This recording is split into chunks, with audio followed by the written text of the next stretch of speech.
സണ്ണി ഒരു ദിവസം തമാശയ്ക്ക് പറഞ്ഞതാണ്.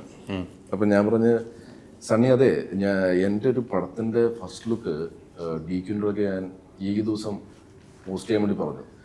അപ്പം DQ പറഞ്ഞു സണ്ണിയുടെ ഏതൊരു പടത്തിൻ്റെ സാധനം പോസ്റ്റ് ചെയ്യണം, ഇപ്പം രണ്ടും കൂടെ ക്ലാഷ് ആവില്ലേ.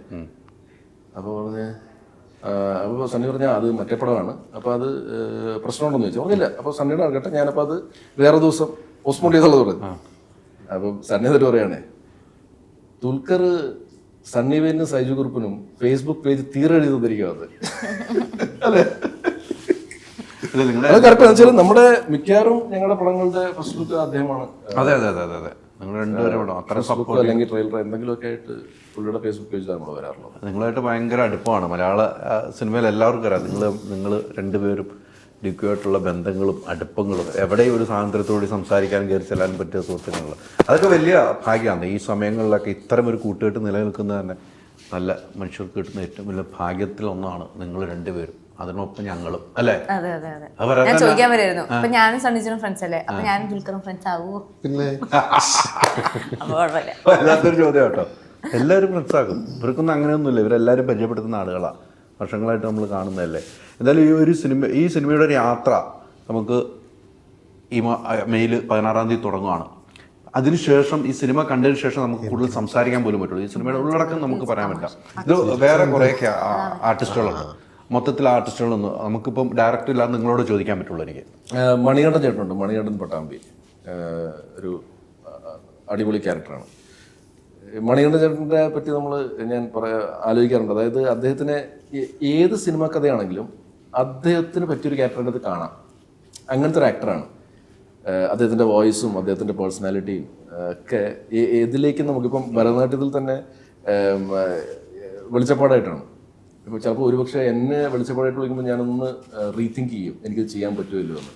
പുള്ളി വിളിച്ചപ്പോൾ എനിക്ക് ഇപ്പോഴും ഉണ്ട്, ഞാൻ ആദ്യമായിട്ട് വിളിക്കുന്നത്. ഞാൻ പറഞ്ഞത് ഇങ്ങനത്തെ ഒരു ക്യാരക്ടറാണ്. ഡേറ്റ്സ് എന്നായിരിക്കും, ഇതാണ് പുള്ളി അത് ചോദിക്കുന്നത്. അപ്പം ഡേറ്റ്സ് ഒക്കില്ല എന്നുള്ളതാണ്.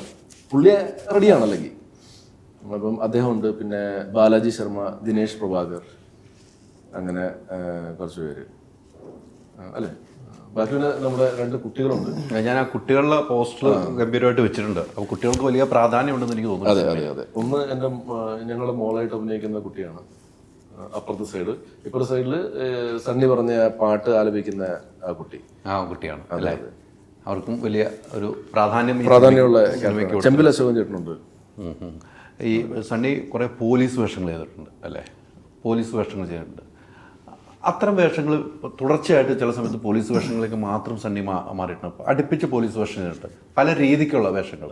പക്ഷേ ഒരു സിനിമ സെലക്ട് ചെയ്യുമ്പോൾ സണ്ണിക്ക് സ്ഥിരം വരുന്ന ഒരു ഇന്ന സിനിമയിൽ ഇന്ന ക്യാരക്ടർ എന്ന് പറയുമ്പോൾ നമുക്ക് വേണ്ട എന്ന് തോന്നുന്നുണ്ട്. ഞാനത് ചെയ്തതാണല്ലോ, ഇനി എനിക്കത് വേണ്ടല്ലോ എന്ന് തോന്നിയ സിനിമകളുണ്ടോ? ചെയ്ത് കഴിഞ്ഞതിന് ശേഷം എനിക്ക് അങ്ങനൊരു ലിസ്റ്റില്ല. എനിക്കങ്ങനെ പോലീസിൻ്റെ ചോദിക്കുകയാണെങ്കിൽ കുറ്റവും ശിക്ഷയും, അത് കഴിഞ്ഞ് വേല ചെയ്തു, ഇത് രണ്ടെണ്ണമാണ് മേജറായിട്ട് ചെയ്തിരിക്കുന്നത്. മാറി മാറി ചിന്തിക്കണ്ടേ നമ്മൾ? ഓരോ കഥാപാത്രം മാറി മാറി വേണമെന്ന് വിചാരിക്കുന്നില്ലേ? തീർച്ചയായിട്ടും. അങ്ങനെ ഒരു സിനിമ ചെയ്യണമെന്ന് ആഗ്രഹമുള്ള ഒരു ക്യാരക്ടർ ഉണ്ടാവുള്ളൂ നമ്മുടെ മനസ്സിൽ. ഇനി എനിക്ക് ഇങ്ങനെ ഒന്ന് ചെയ്താൽ കൊള്ളാം, അങ്ങനെ ഒരു ക്യാരക്ടർ ഏതായിരിക്കും മനസ്സിലുള്ള സണ്ണിക്ക്? എനിക്ക് മുന്നേ MBBS സഞ്ജയത്ത് ചെയ്തതുപോലൊരു ക്യാരക്ടറൊക്കെ ചെയ്യണമെന്നുണ്ട്. പക്ഷെ എന്താ ചെയ്യുക, ഹൈറ്റില്ല അത്രയും.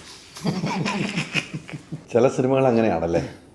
നമുക്ക് ആഗ്രഹിക്കുകയൊക്കെ ചെയ്യാം, പക്ഷെ ആഗ്രഹത്തിന് നമുക്ക് ലിമിറ്റൊന്നുമില്ലല്ലോ. പിന്നെ മുകളിലുള്ള ആൾ കൂടെ ഒന്ന് സഹായിക്കണ്ടേ. അൾട്രാ മോഡേൺ കിച്ചൺ ഡിവൈസസ്, ഒരു കിച്ചണിൽ വേണ്ട എല്ലാ ലേറ്റസ്റ്റ് ബ്രാൻഡുകളും ഇവിടെയുണ്ട്. ലോകോത്തര ബ്രാൻഡുകൾ, original products, wide range. MyG future. WhatsApp വഴി ഇംഗ്ലീഷ് പഠിക്കാൻ ഇംഗ്ലീഷ് കഫേ ഉള്ളപ്പോൾ ഇംഗ്ലീഷ് ഒരു വിഷയമേ അല്ല. English cafe, we present you the perfect English. WhatsApp now 9633 888 575.